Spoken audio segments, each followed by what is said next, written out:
I've been wanting to make this video for a couple of weeks now, but I just haven't had the time. I've had a lot of other things going on. Sitting for the first time on this wetland on a property I bought back in December, and one of the things that appealed to me about the property is it had this man-made wetland in one of the corners of the place. One of the cool features about this is not only is it good for the birds, the wading birds and the ducks and waterfowl. We've seen some beaver activity. I haven't seen either one of those yet, but walking in just now, I saw a great horned owl and got some nice pictures of it on my way in. But this place again is just it's this water maybe a foot and a half deep at the very deepest, and it was designed that way.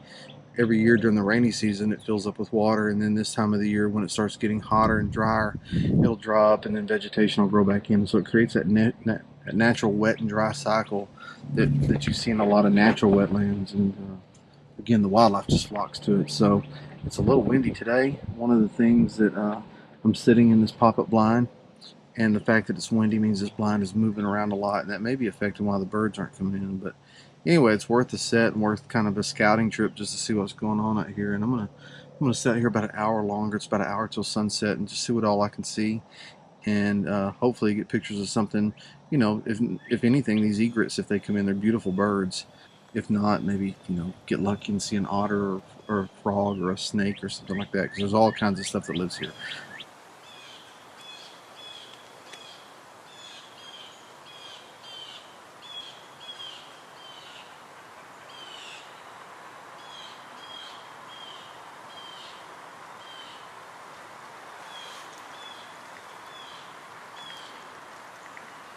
One of the key ways I like working with wildlife like this, especially on new places, are just using these little portable blinds. And these things set up in about 5 seconds, literally. They take no time to set up.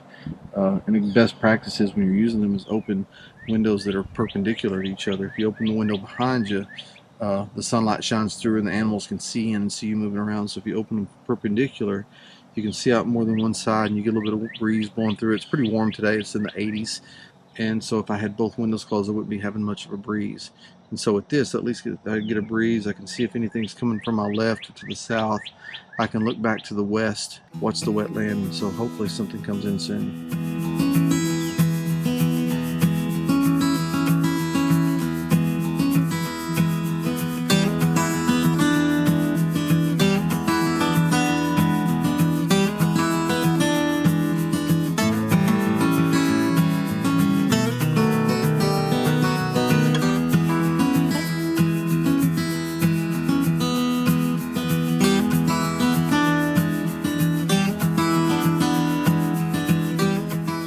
So just now something remarkable happened.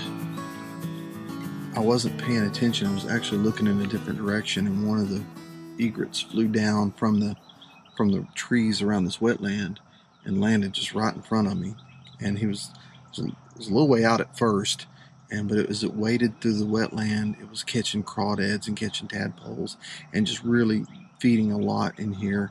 And it worked its way kind of in a big U shape. It went from left to my right, and then it circled back just right in front of me, just maybe 15-20 feet away, and eventually saw me and flew back up into the tree. It'll probably be back in just a little bit because the food is too good here for it not to be back.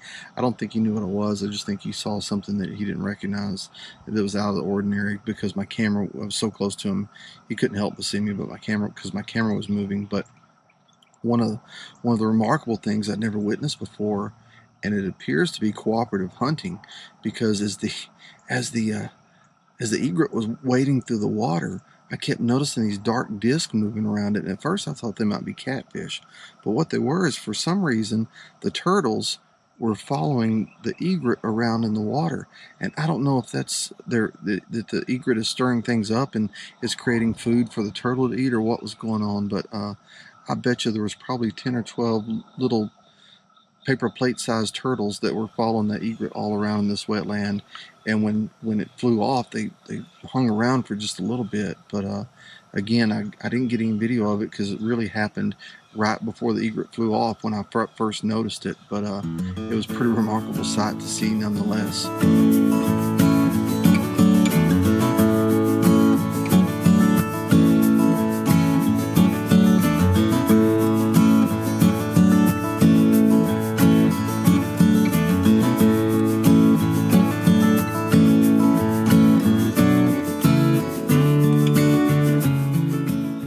it's almost dark, and it's time for me to head back because the light's getting so low. It's not really, I mean, it's worth watching animals, but I won't get any photographs. But gosh, you want to talk about someone whose mind has been changed.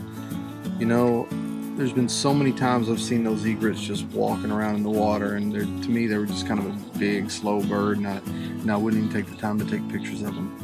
But the hour I spent out here tonight and got to see them and the way they interact with this wetland, and just how dynamic animal they are, and the way they hunt for crawdads and little frogs, and the way that the turtles kind of come up around them. And I think I figured it out. I think when they're eating whatever they're eating, like in this case, these egrets were eating a lot of crawdads, I think they'll spill bits of it in the water, and that's what the turtles show up to eat. So the turtles aren't hunters, they're scavengers, it looks like. I was able to get a little bit of video of that, but it's just remarkable to come out here and watch them, and just to think this is literally in my own backyard. My house is under construction, and it's literally 400 yards across the pasture from here, and so this is going to be a special place as time goes on, and I get to spend more and more time on it, and just to see the nuances of this wetland when it turns from a wetland to a dry spot during the summer, and see what kind of animals utilize it, and then back again in the winter when it fills back up with water, and to see what all kinds of not only bird life but mammal life utilizes this place. So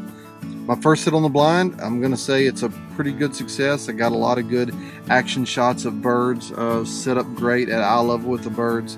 The birds were a little bit backlit. This is really probably, from a technical photography standpoint, this is probably a better place to photograph in the morning because the sun will be at my back. But we had some overcast today, and with just enough light to backlight these white birds, so it really made it all work.